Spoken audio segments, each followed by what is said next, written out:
पिछले 24 घंटों में यमन ने 3 हमले सीधे बेन गुरियन एयरपोर्ट पे किए हैं। तहस नहस हो गया है इजराइल की शान कहे जाने वाला एयरपोर्ट तहस नहस हो गया है। और देखिए आज हम जो खबरों का सिलसिला है, आज यानी 14 मई 2025 बहुत ही महत्वपूर्ण डेवलपमेंट्स रहे हैं।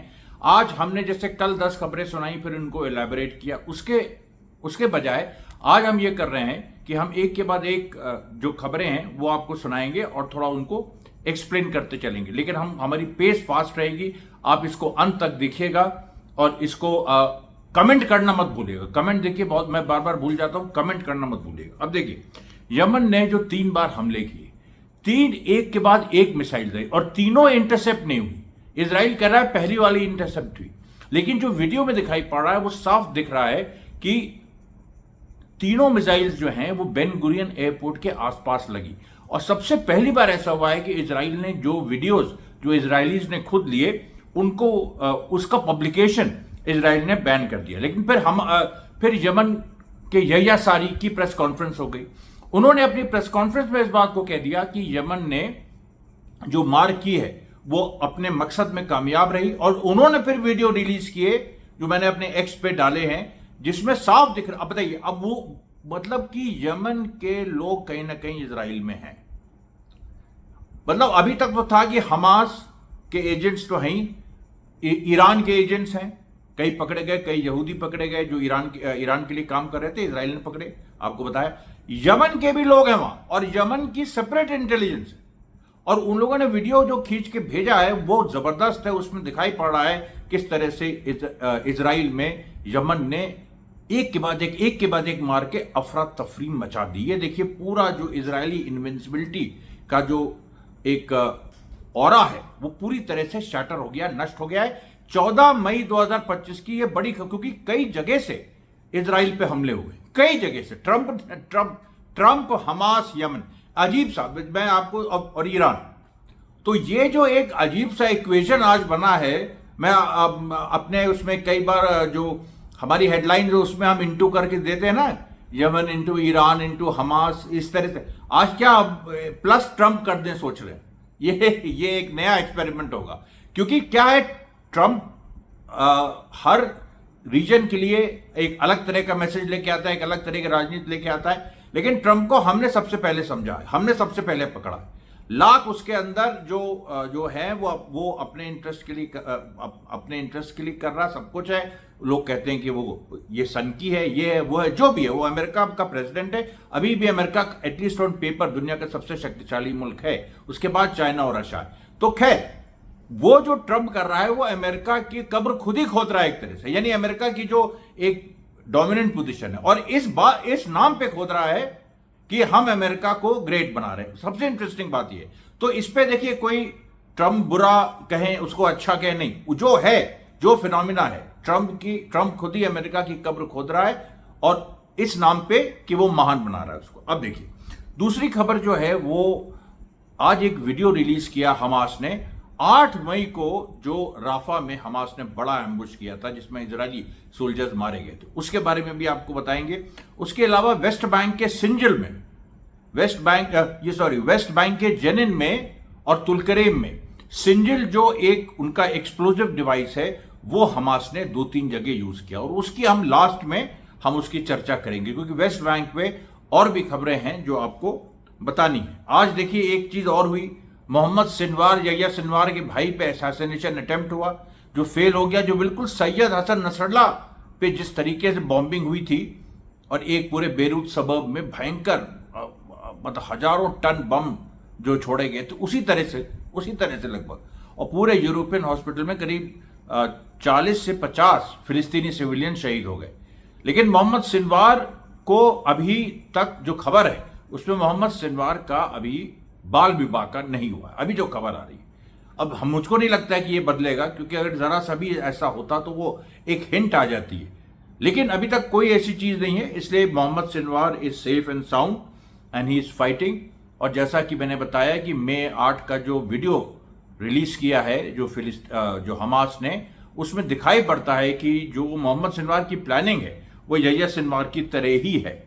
उसके बाद देखिए आज हिब्रू टीवी में, इजराइल के टीवी में एक फिर से खबर आई कि कैसे पूरा जो इजराइल है वो फंस गया है, और उसमें जो रिजर्व सैनिक हैं, जो मैंने आपको कल बताया था कि जो रिजर्व सैनिक हैं उनमें तो समस्या है ही, लेकिन जो कुछ ऑफिसर्स हैं, सबसे बड़ी बात है कि कुछ ऑफिसर्स में प्रॉब्लम आ रही है।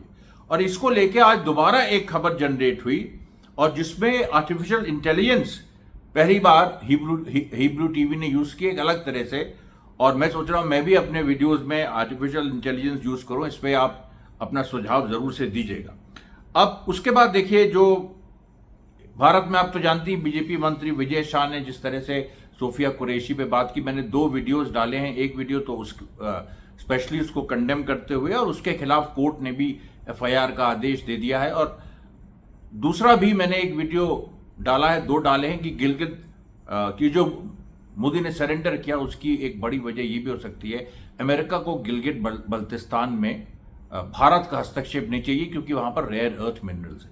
वो मैंने अभी दूसरे वीडियो में डाला। वो दोनों वीडियोस आपसे फिर से रिक्वेस्ट है, उन दोनों वीडियोस को आज नहीं तो कल दिन भर है, आप आराम से उसको देखिए। दोनों वीडियोस को बहुत सारी इंफॉर्मेशन है, मेरे डीबी लाइव पे इंटरव्यू था, और उसके बारे में भी जरूर से आप कमेंट करिए। उसके बाद देखिए, जो एक और बड़ी खबर आई कि जो कि इजराइल ने एडमिट की, क्योंकि 7 अक्टूबर 2023 में इन्वेस्टिगेशन चल रहा है कि हमास ने किस तरह से शिन बेत को इन्फिल्ट्रेट कर दिया था। अब ये सोचिए आप कि कितनी बड़ी खबर है, शिन बेत को हमास ने इन्फिल्ट्रेट कर दिया था। अब जब शिन बेत को हमास ने इन्फिल्ट्रेट कर दिया तो फिर क्या बचा? मोसाद को भी आप कह देंगे कल हमास ने इन्फिल्ट्रेट कर दिया। तो मतलब 7 अक्टूबर को इजराइल ने अपनी सारी जो गलतियां हैं वो इसी तरह से मान रहा है। हमारे सैनिक लड़े नहीं, भाग गए, वो कुछ नहीं कर रहे थे उस समय वो they were taken by surprise. Hamas ने की सुपीरियर टैक्टिक्स थी, उन्होंने एक एक चीज उनको पता थी। अब कह रहे हैं कि नहीं, अंदर इन्फिल्ट्रेटर्स थे। अब तुम कह दोगे मोसाद में इन्फिल्ट्रेटर्स थे, फिर तुम कह दोगे हमारे इजरायली कैबिनेट में। मतलब आप सोचिए ये चीज कहां तक जाएगी। मान क्यों नहीं लेते कि तुम फेल्ड एक कंट्री हो? खैर वो क्यों मानेंगे, वो तो एक जालिम है। वो देखिए, जो भी जालिम होता है, हिरण्यकश्यप था, रावण था, इस तरह के लोग थे, कीर्तिवीर अर्जुन था जिनको भगवान परशुराम ने मारा था। ये सब लोग जो हैं ये अहंकार में रहते हैं, और ये सोचते हैं कि हम अंतिम समय तक, हम जैसे इतना बड़ा हम हथौड़ा लिए, हम कहीं ना कहीं हम कुचल ही देंगे। और वो अपने दुश्मन को कॉकरोच ही समझते हैं। हथौड़ा लेके कॉकरोच मारने जाते हैं, और वो निकलता है एक ऐसा जानवर जो तुम्हारे हथौड़े से भी बड़ा है। तुम्हारा हथौड़ा टूट जाता है और तुमको तुम्हारी गर्दन तक वो पहुंच जाता है। ये सच्चाई है। ये देखिए, एआई में अगर मैं दिखाऊं कि नेतन्याहू की गर्दन पकड़ी जा रही है तो उसका एक अलग ही रस आएगा। फिर आप देखिए, पैलेस्टीनियन अथॉरिटी ने जो हज ग्रांट होती है उसको भी रोक दिया है। और हज ग्रांट ज़कात के पैसों से ये जनरेट करते हैं, और उनको भी इन्होंने, जो पैलेस्टीनियन सिटीजन्स हैं, इन्होंने कल जो पैलेस्टीनियन प्रिजनर्स हैं उनकी सैलरीज वगैरह और इस तरह की चीजें रोकी। आज इन्होंने ये बुरा काम किया, ये महमूद अब्बास। अच्छा, कल देखिए उन्होंने वेस्ट बैंक में एक पैलेस्टीनियन रेजिस्टेंस फाइटर का एनकाउंटर भी किया था। जेनिन में भी इन लोगों ने गोली चलाई थी, और उसके बदले में आज पैलेस्टीनियन अथॉरिटी के कुछ प्रमुख ऑफिशियल्स गायब हैं। उनके बारे में संभवतः हमास ने उनको उठा लिया। और ये होना ही था भाई। महमूद अब्बास जो है एक दिन उसी को उठाएंगे भाई। बात तो अंतोगत्वा देखिए, रेजिस्टेंस फोर्स, रेवोल्यूशनरी फोर्सेस का मोडस ऑपरेंडा यही होता है। वो प्लान वे में, पॉलिटिकल तरीके से, ये नहीं हड़बड़ी से, रिवेंज में या नहीं, पॉलिटिकल तरीके से वो लोग ऑपरेट करते हैं। सही टाइमिंग पे वो वहां से उठा लेते। अब जैसे 4 लोगों को उठाया, ये पहले से सर्विलेंस चल रहा होगा, और वो ऐसे 4 लोग थे जो पिछले कुछ घटनाओं के लिए जिम्मेदार थे, जिसमें पैलेस्टीनियन अथॉरिटी महमूद अब्बास के डायरेक्ट ऑर्डर पे फिलिस्तीनी कुछ रेजिस्टेंस फाइटर्स की हत्याएं की गई थी, इजराइल के कहने पे। सोचिए, तो उसको इन लोगों ने पूरा उठाया, और उन लोगों का कोई अता पता नहीं। उसके बाद देखिए, आज फ्रांस के जो प्रेसिडेंट है मैक्रोन, जिन्होंने कहा है जून तक हम पैलेस्टाइन को एज अ स्टेट रिकॉग्नाइज कर देंगे, उन्होंने आज फिर से कहा कि जो नेतन्याहू गाजा में कर रहा है वो शेमफुल है। अब जब ये उन्होंने कहा तो जो नेतन्याहू और इजराइल का जो डिफेंस मिनिस्टर है कार्ड्स, उनके बीच बकझक हुई और कार्ड्स ने धमकियां दी। फ्रांस को, ये हर एक को धमकी दे देते, बस ट्रम्प से डरते। अब वो धमकियां दी, वो सब अभी चल रहा है, क्योंकि यूरोप का जो एलिनेशन है वो इजराइल से बढ़ रहा है। इजराइल कैसे गिरता जा रहा है, मैंने शुरू में कहा था आज की सबसे बड़ी खबर है ये, और हर तरह से गिरता जा रहा है, सैन्य रूप से, डिप्लोमेटिक लेवल पे, पॉलिटिकल लेवल पे, वो आपको बताएंगे। उसके बाद देखिए आज एक और गजब चीज हुई तेल अवीव यूनिवर्सिटी में। अच्छा, तेल अवीव यूनिवर्सिटी में ये तो पता था कि अरब स्टूडेंट्स हैं, मतलब जो पैलेस्टीनियन अरब्स हैं वो पढ़ते हैं, क्योंकि बहुत सारे इजरायली अरब, आपको बताया मैंने कि करीब 80-90 लाख की इजरायली पॉपुलेशन में 20 लाख तो ये नेटिव अरब्स हैं जो सेकेंड क्लास सिटीजन हैं, लेकिन उनको सिटीजनशिप है।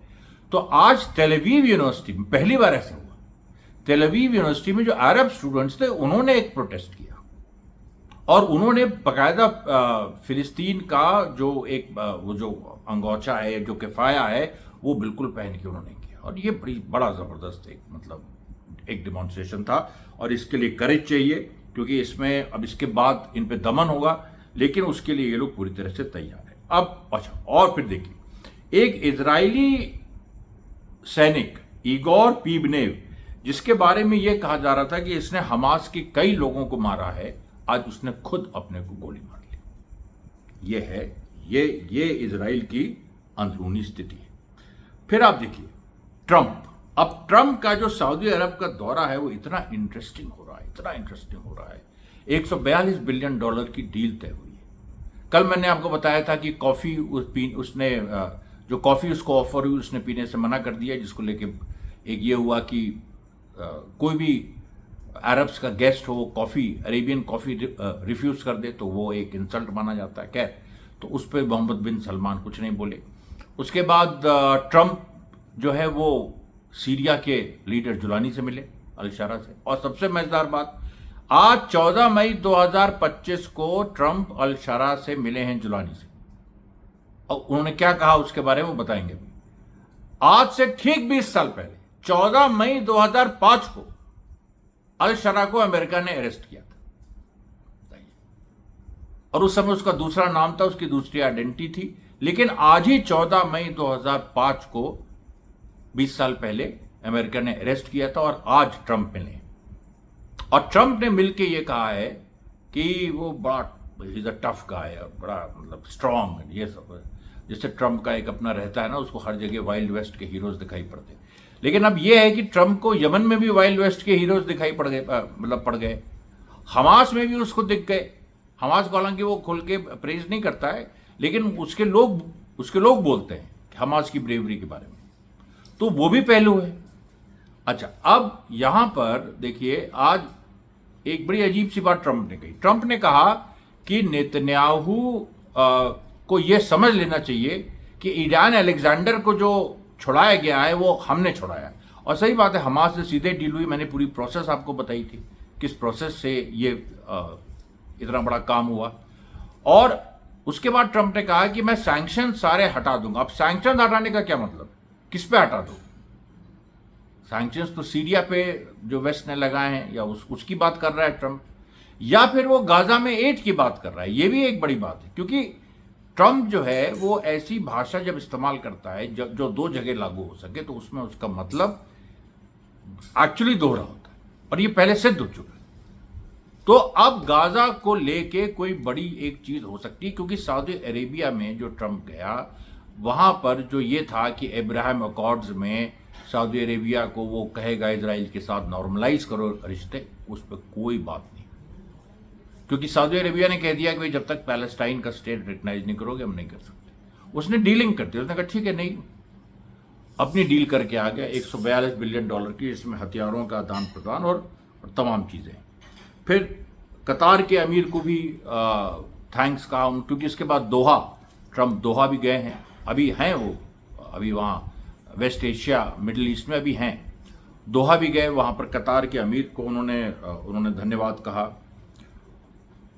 और देखिए जो एक अंतर्राष्ट्रीय स्तर की एक और बड़ी खबर है कि नॉर्थ कोरिया के जो लीडर किम जोंग उन है, उन्होंने आज, क्योंकि वो देखिए नॉर्थ कोरियन सोल्जर्स रशिया में लड़ रहे हैं यूक्रेन के खिलाफ, किम जोंग यून ने आज एक बड़ी परेड की अपनी, और उसमें क्योंकि नॉर्थ कोरिया के पास न्यूक्लियर वेपन्स हैं तो उसने उसमें न्यूक्लियर वेपन्स भी उन्होंने अपने दिखाए। और ये भी एक बड़ी खबर है क्योंकि साउथ कोरिया में देखिए एक तरफ प्रो पैलेस्टाइन मूवमेंट चल रहा है बड़ा जबरदस्त, north Korea already pro Palestine है क्योंकि चाइना और रशिया के साथ है, और इस बार उसने अपने न्यूक्लियर वेपन्स दिखाए और भाषण में मेंशन भी किया कि भाई फिलिस्तीन की जो जंग है, जो रेजिस्टेंस वहां का लड़ रहा है, वो बिल्कुल जायज़ है। ये नॉर्थ कोरिया ने कहा, इतने साफ शब्दों में शायद पहली बार उन्होंने इस चीज़ को कहा है। उसके बाद देखिए यूरोपियन यूनियन ने रशिया पे और सैंक्शंस लगा दिए, एक नया पैकेज अप्रूव किया है। अब यूरोपियन यूनियन एक तरफ फिलिस्तीन की तरफदारी करता है, फिर एक तरफ रशिया पे सैंक्शन लगाता है। वो चाहता है कि उसकी पुरानी लिबरल इमेज बनी रहे, लेकिन ऐसे कैसे बनी रहेगी? अब दुनिया बदल गई है।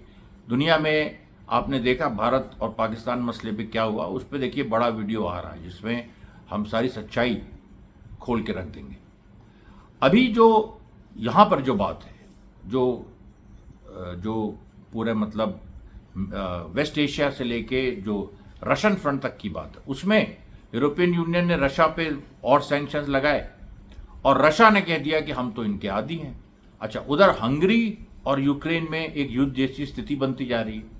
ट्रांसकार्पेथिया जो एक जगह है यूक्रेन की जहाँ हंगेरियन जनता रहती है, वहाँ पर एक पूरा कॉन्फ्लिक्ट शुरू हो गया है, और अगर वो कॉन्फ्लिक्ट बढ़ा तो हंगरी की ट्रूप्स हो सकता है कि यूक्रेन को अटैक कर दे, और ऐसी स्थिति में एक वाइडर यूरोपियन वॉर तय है। क्योंकि अगर हंगरी ने यूक्रेन पे अटैक किया तो हंगरी पे फिर पोलैंड कर देगा, फिर उसके बाद जो और अलायंसेज हैं वो भी they will come into play, और बहुत सारे फिर जर्मनी, फ्रांस, और वो पूरा एक ऐसा नहीं होगा कि सब लोग मिलकर रशिया और हंगरी पे अटैक कर देंगे। हंगरी के साथ जैसे जॉर्जिया भी रशिया के साथ है और बहुत सारे देश है, तो वो जो पूरी एक डायनेमिक्स है, वो जो पूरी ईस्ट यूरोप की जो चर्निंग है वो बड़ी ज़बरदस्त चल रही है।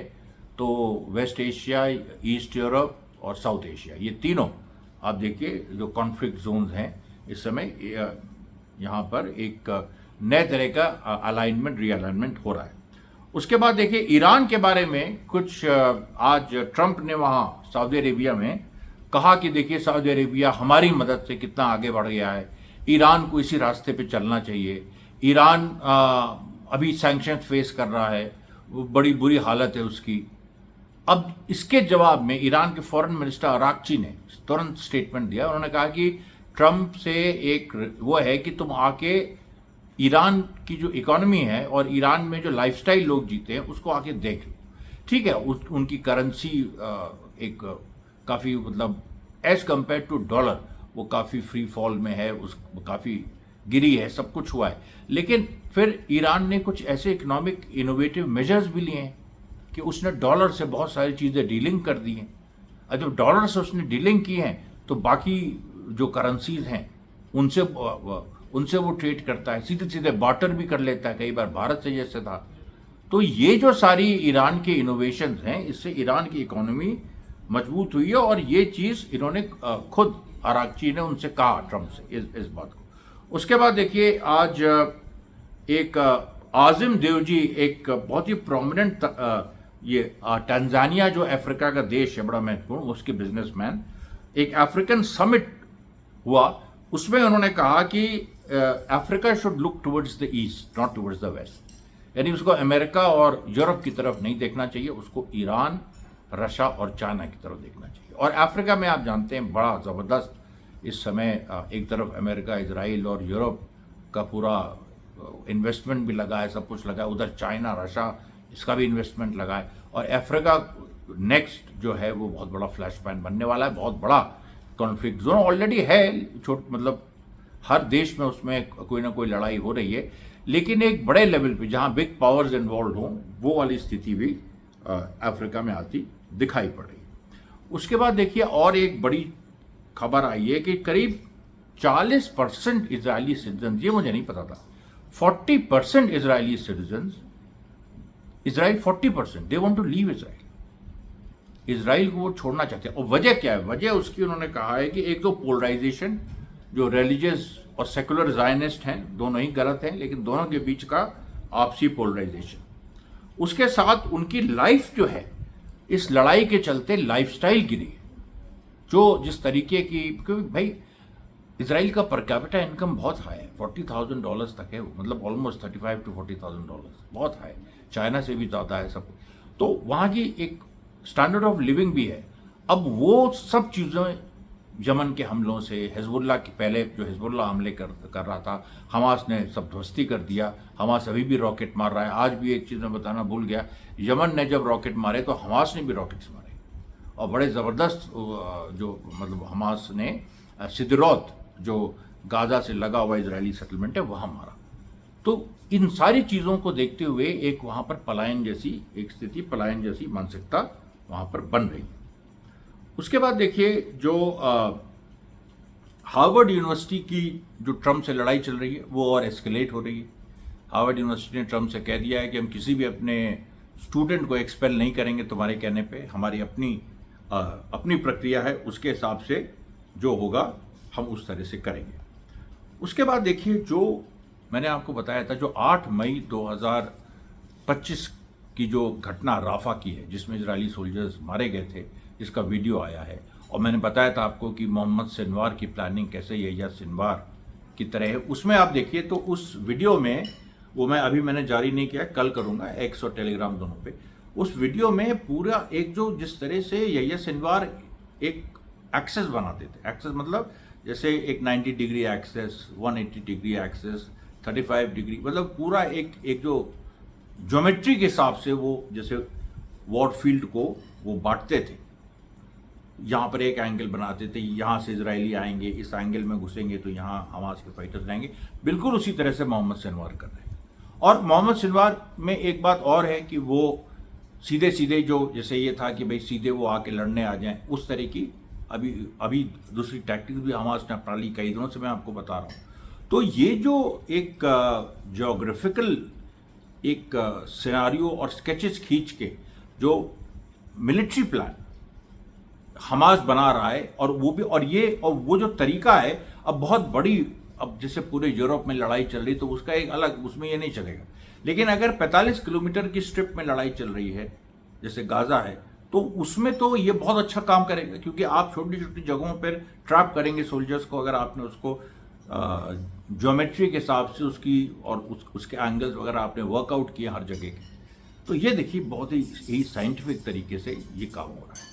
वेस्ट बैंक में भी देखिए जिस तरह से सिंजल वेपन का जेनिन और तुलकरीम दोनों में इस्तेमाल हुआ, वो भी काफ़ी अद्भुत था, क्योंकि उसमें कई दिनों बाद आज एक तरह से एक सफलता पूरी हासिल हुई। और उसमें देखिए ये जो है, ये जो सिजिल ग्राउंड बेस्ड एक्सप्लोजिव, इसको देखिए सिलात अल हरितिया। अब सिलात अल हरितिया जो है, ये जेनिन की वो जगह है, ये जेनिन जिसमें 20,000 फिलिस्तीनियों को इजराइल डिस्प्लेस कर चुका है, लेकिन इजराइल वहाँ कुछ सेटलमेंट बनाने की हिम्मत नहीं कर पा रहा है। तो वहाँ पर सिलात अल हरितिया वो रेजिस्टेंस का गढ़ रहा है। पहले भी जब भाई जेनिन पे आक्रमण होते हुए अब 3 महीने हो गए, तो सिलात अल हरितिया वो जगह है जहाँ पर रेजिस्टेंस एक बार खूंटा गाड़ के बैठ जाता है तो फिर आईडीएफ कुछ नहीं कर पाता। और वहाँ पर आज उसी तरीके से बड़ी ज़बरदस्त लड़ाई हुई और मार हुई। उसके बाद देखिए एक और रन ओवर ऑपरेशन गाजा में हुआ, और उसमें जो सबसे बड़ी बात है कि जहाँ तक अभी तक खबरें आ रहे हैं, एक महिला इन्वॉल्व है। शायद ये पहली या दूसरी बार है जिसमें एक महिला लोन वुल्फ अटैकर, जिसने एक, अब सोचिए आपकी गाजा में, ये वेस्ट बैंक में ये हुआ है, गाजा में नहीं सॉरी, वेस्ट बैंक में हुआ है, वेस्ट बैंक के रमल्ला में हुआ है, जहाँ पर पैलेस्टीनियन ये अथॉरिटी का जो गवर्नेंस का सीट है, और वहाँ पर एक, आप सोचिए एक स्लोप है, उस स्लोप से गाड़ी वो पूरी मतलब स्पीड में, उस महिला ने गाड़ी पूरी एक हवा में लहरा के और एक इजरायली सोल्जर को सीधे मारा है। और इस तरह की चीज़ें जो हैं अब इजराइल वाकई, इसलिए देखिए वेस्ट बैंक में ये पढ़ नहीं रहा था, अब समझ में आ रहा है। तो देखिए आज की खबरें यहां तक कल मैं फिर आपके बीच आऊंगा। तब तक के लिए धन्यवाद साथियों, बहुत बहुत धन्यवाद।